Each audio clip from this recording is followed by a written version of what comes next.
Hey everyone, my name is Grant Haynes, and I just wanted to welcome you to Enchanting Education, AI Wizards in the Classroom.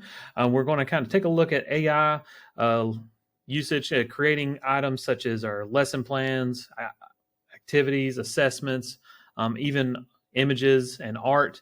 But we're going to kind of do it through a little bit of a wizarding world, Harry Potter lens, to kind of give a little cool little theming here.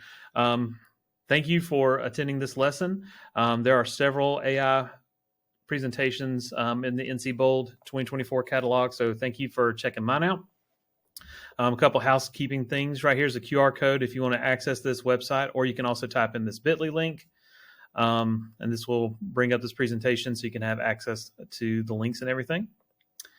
We have learning goals for today is to, like I was talking about earlier, creating content using AI, how to what best practices there are in using AI for classroom activities, and then understanding how to craft effective prompts in AI.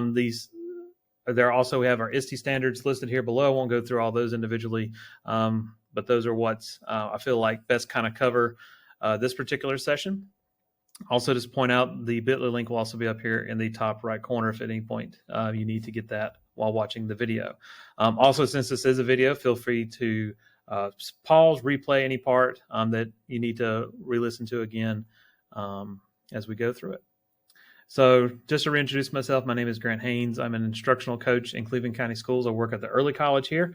I've been here for about 9 years. I've been in education since 2009. And so still enjoy it. Love learning new things and just sharing knowledge with other educators like yourself.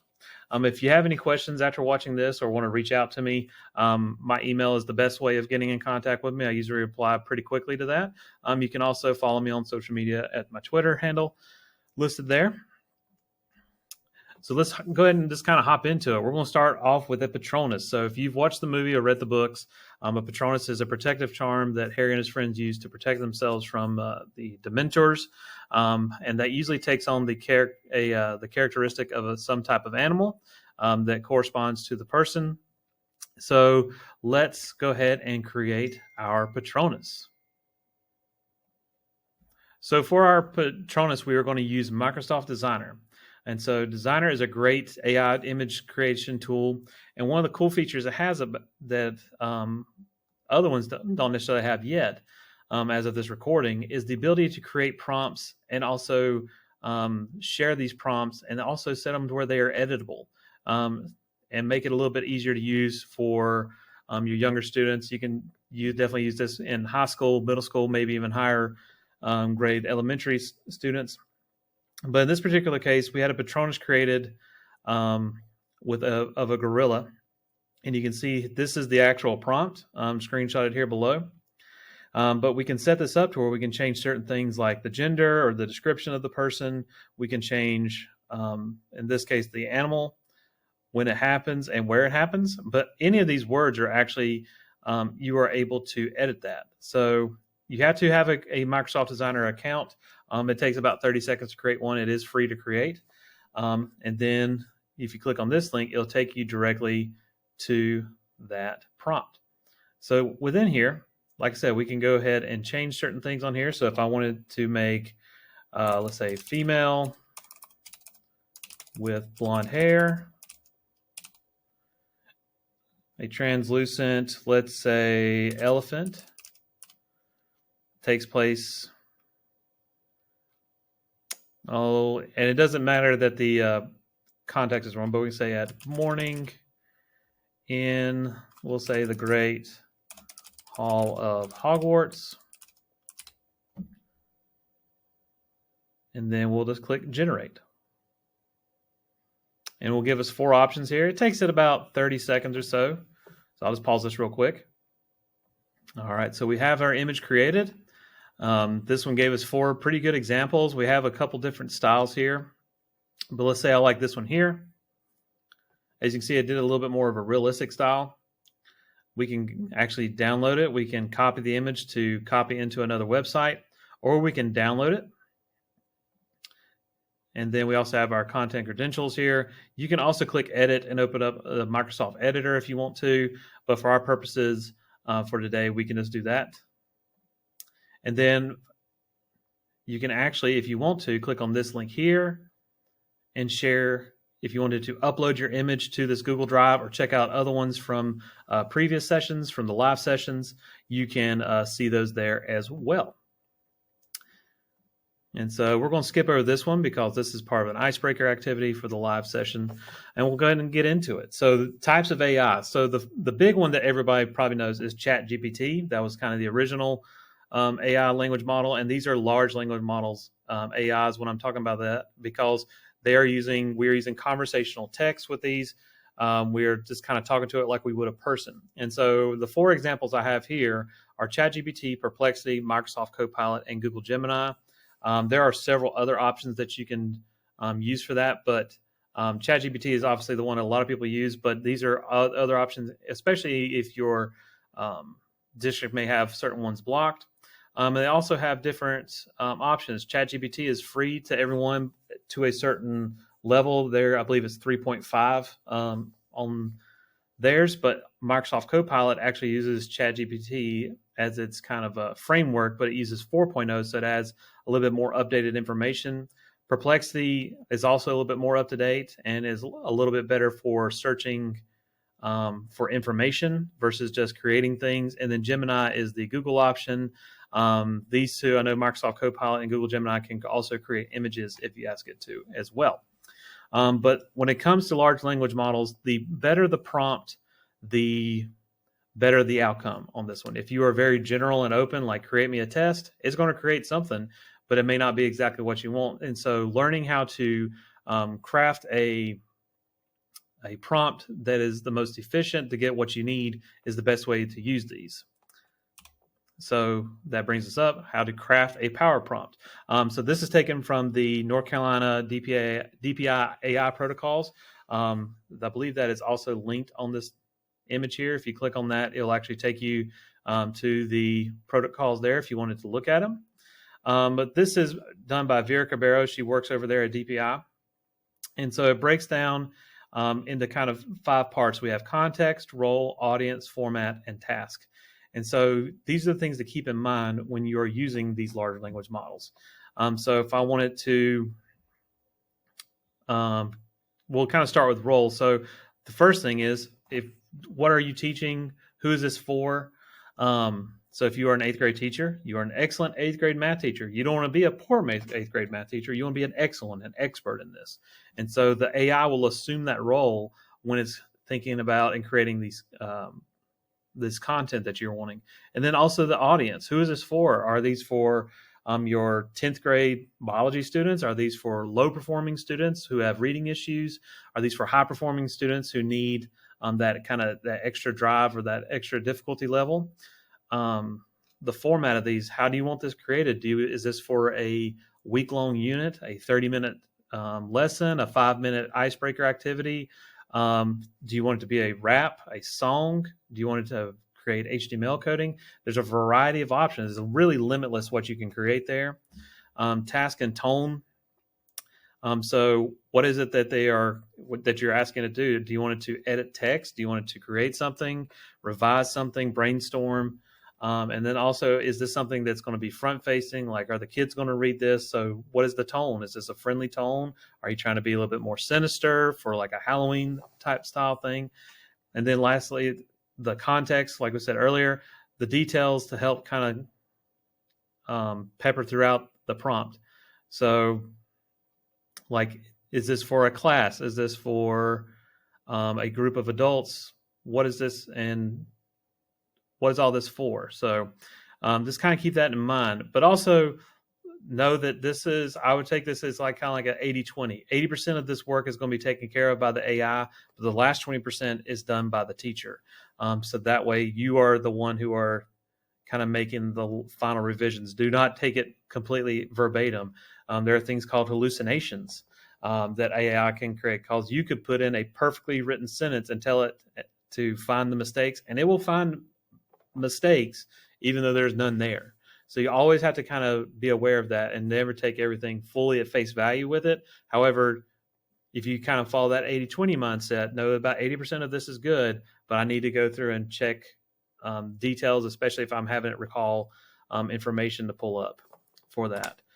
But one of the cool things that are available now that it's been out for a while are these task-specific platforms. So Magic School, Diffit, School AI, these are school-specific AI tools that are available for teachers and students also to use that utilize the AI models or large language models, but it focuses it through an education lens.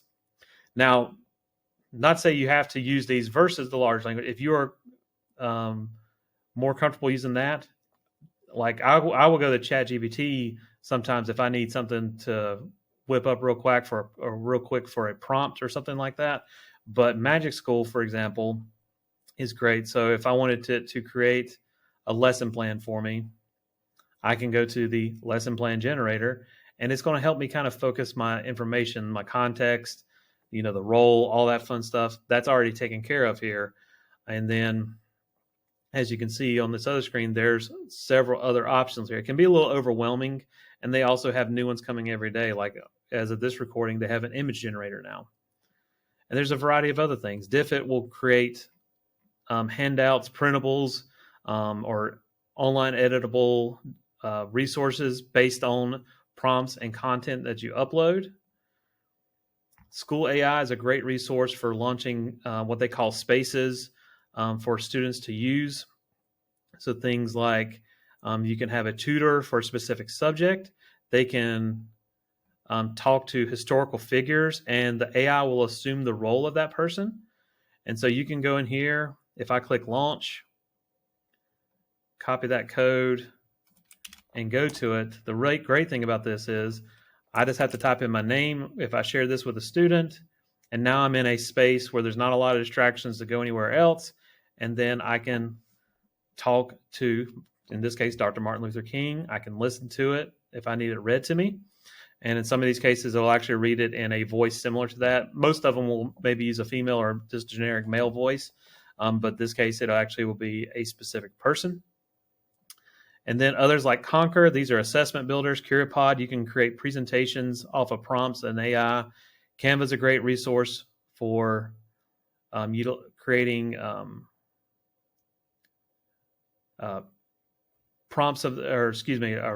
doing write-ups and creating images. Quizzes actually is a resource that a lot of us have probably definitely used, but they are utilizing AI now. If you click on this link here, I'll actually show you some of the AI aspects of quizzes, and such as generating questions, uploading files, enhancing questions of quizzes that you already have. Just a variety of options there. And then there's some other ones that we're also going to link up as we get into this. So a lot of information, not a lot of time to do it because this is like an hour and 10-minute presentation when it's live. So how do we get through all this? So what I'm going to have you do is actually kind of choose your own adventure here. For the live session, we're doing two. So you're going to pick two options. Since you're online and watching this video, you can actually do all four of them, and this will be available for as long as the Canva account is still active.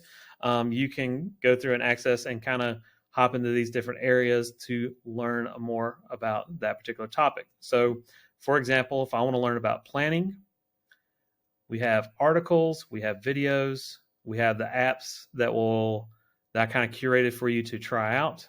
If you want to use these specific prompts, and they're also related to some of the tools here. And they also have an example prompt that you can put into ChatGPT, Perplexity, any of the large language model options, and to try that out. And also just kind of give you an example of what we're looking at when we're talking about crafting that prompt. And the way we'll navigate this is you can navigate it traditionally, but I've set up in the Harry Potter universe a port key. So this old boot, you click on it and it will take you back to the main page. So you can go through and click the other ones. Just be careful not to click too far down here at the bottom, or else it'll take you out of it. So just click on the little port key option and you can navigate around. So once you have gone through the options, looked at it, tried out some different things, and just kind of really immerse yourself in there, you're going to click on the chalice here and it will take you to the create section. And one thing I should point out, kind of skipped ahead of myself there a little bit. we do want to kind of follow a 3-2-1 protocol, and you can do this if you want to. This is what we'll be doing in the live session. But what are 3 things that you learned inside of that area, 2 questions you have, and 1 takeaway? Since I'm not there in person with you, you'll have to have your questions. You can email them to me, like I said, using my email address that I showed earlier, and you can write those down on the supply Post-it note. And then there's also 1-pagers that I will link onto this presentation that you can access. I'll have it up there at the beginning. It may not be on there on this particular recording, but it will be on the presentation for you. And so once you have taken time there, I'd love for you to actually create something. So find, in this case, there will be handouts with those particular sections for people to work on. But I want you to create an artifact from one of these topics. So as you're going through this, if there's an activity that you want to try to create, whether it be an activity with Diffit, a Curipod presentation, a write-up using Magic School, anything that you would want to try and create, try that out on your own. And then I'd love for you to actually share that. So we have a Padlet set up. And you can access this. This, again, will also be available. I won't plan on deleting this for a long, long time. And you can access anything else that other people create. So if you find something that you really like, you can access it and then try it out for yourself. And then moving right along, that is actually the end of this particular part of the presentation. Nice thing about this is since it's recording, you can go back and play through. And like I said, if you ever have any questions, feel free to reach out. Just give me, shoot me an email or send me a message on Twitter. And I look forward to hearing from you. Other than that, thank you for your time. I hope you have a great day.